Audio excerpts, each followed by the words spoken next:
Kisah pertemuan Nabi Musa alaihi salam dengan Nabi Khidir alaihi salam. Bagian 1. Kisah ini diceritakan dalam Al-Quran, surat Al-Kahfi ayat 60 hingga 70.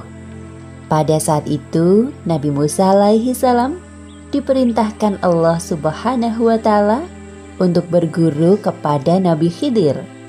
Dalam perjalanannya menemui Nabi Khidir, Nabi Musa ditemani oleh muridnya bernama Yusya bin Nun.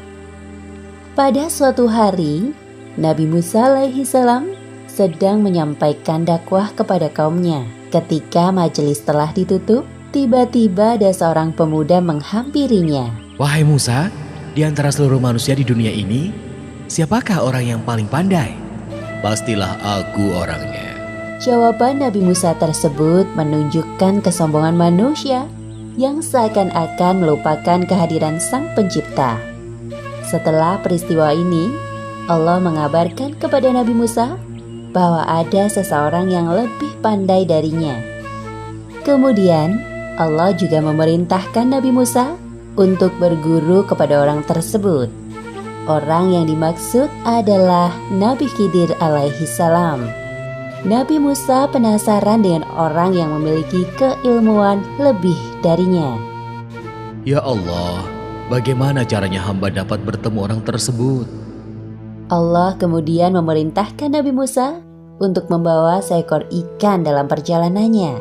Apabila nanti ikan itu hilang di suatu tempat, maka di sanalah Nabi Musa dapat bertemu dengannya. Keesokan harinya, Nabi Musa ditemani oleh muridnya yang bernama Yusya bin Nun mulai melakukan perjalanan. Wahai Yusya, tolong bawa ikan ini selama perjalanan kita. Siap, wahai Musa. Di tengah perjalanan, Wahai Nabi, sebenarnya kemana kita akan pergi? Kita tidak akan berhenti sampai aku menemukan pertemuan dua laut, walaupun harus memakan waktu selama bertahun-tahun lamanya. Baiklah, wahai Musa. akhirnya tibalah Nabi Musa dan muridnya di suatu pertemuan dua lautan. Namun keduanya tidak ada yang menyadari. Seperti yang disebutkan dalam Al-Quran, surat Al-Kahfi ayat 61. Maka tatkala mereka sampai ke pertemuan dua laut itu, mereka lalai akan ikannya. Lalu ikan itu melompat mengambil jalannya ke laut itu. Hah? Ikan itu meloncat dengan lincahnya. Sungguh aneh sekali. Tak terasa mereka terus berjalan jauh, sampai Nabi Musa sadar bahwa perutnya bunyi, tanda bahwa minta diisi makanan. Wahai Yusya, sebaiknya kita istirahat dulu di sini. Bawalah kemari makanan kita.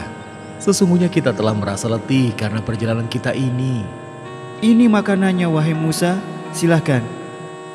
Nabi Musa dan Yusya menikmati bekal yang mereka bawa.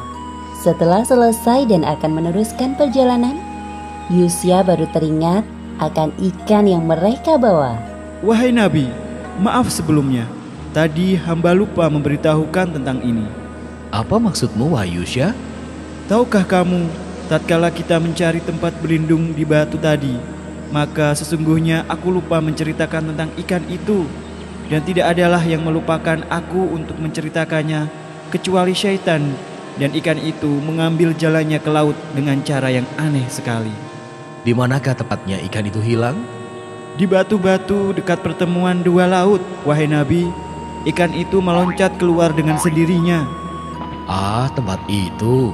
Ya, aku ingat. Jadi tempat itulah yang selama ini kita cari, wahai Yusya. Benarkah itu, wahai Nabi? Ya, ayo kita kembali ke tempat itu. Baik. Seperti yang disebutkan dalam Al-Quran, surat Al-Kahfi ayat 64. Lalu keduanya kembali mengikuti jejak mereka semula. Akhirnya tibalah Nabi Musa dan Yusya ke tempat jatuhnya ikan tadi. Apakah di sini tempatnya ikan itu hilang, wahai Yusya? Benar, wahai Nabi. Ikan itu melompat tepat di balik batu besar itu. dan masuk ke dalam lautan. Nabi Musa dan Yusya tidak memperhatikan bahwa ada seorang laki-laki di dekat mereka. Nabi Musa pun sedikit terkejut melihat kehadirannya. Apa ini orang berilmu yang dimaksud oleh Allah? Assalamualaikum. Waalaikumsalam warahmatullahi wabarakatuh. Apakah engkau Musa, Nabi Bani Israel? Ya, benar. Siapakah engkau gerangan yang mengetahui tentang diriku?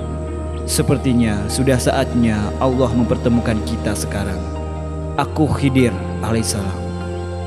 Seperti yang disebutkan dalam Al-Quran, surat Al-Kahfi ayat 65.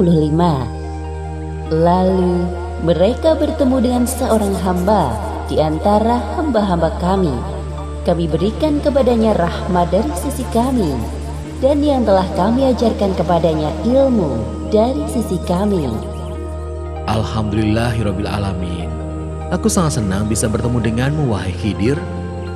Kemudian Nabi Musa menyampaikan maksud dan tujuannya kepada Nabi Khidir.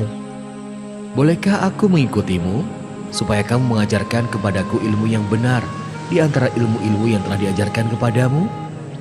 Nabi Khidir terdiam sejenak sebelum menjawab pertanyaan Nabi Musa. Kemudian baru menjawab dengan jawaban yang bijaksana.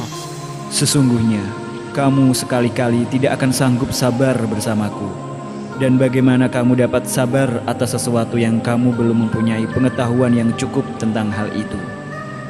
Mendengar jawaban dari Nabi Khidir, Nabi Musa semakin tertantang untuk berguru kepadanya. Insya Allah, kamu akan mendapati aku sebagai seorang yang sabar. Dan aku tidak akan menentangmu dalam sesuatu urusan pun. Baiklah. Namun ada satu syarat yang harus engkau patuhi selama perjalanan nanti. Apa syaratnya? Jika kamu mengikutiku, maka janganlah kamu menanyakan kepadaku tentang sesuatu apapun sampai aku sendiri menerangkannya kepadamu. Setelah Nabi Khidir mengajukan syarat yang dimaksud, Nabi Musa menyanggupinya. Demikianlah akhir kisah pertemuan Nabi Musa dengan Nabi Khidir alaihi salam. Bagian 1. Hikmah yang dapat kita ambil dari kisah ini. Pertama, hendaknya kita selalu menyertakan Allah dalam keseharian kita, seperti mengucapkan Alhamdulillah saat orang lain memuji kelebihan diri kita. Hal itu semata-mata untuk mengingatkan kita bahwa semua kelebihan yang kita miliki berasal dari Allah Subhanahu wa Ta'ala. Kedua, diperlukan niat dan tekad yang sungguh-sungguh dalam menuntut ilmu agar kelak ilmu tersebut dapat diamalkan kepada orang lain. Karena salah satu amalan yang tidak akan terputus pahalanya setelah meninggal dunia adalah ilmu yang bermanfaat. Wallahu a'lam bishawab.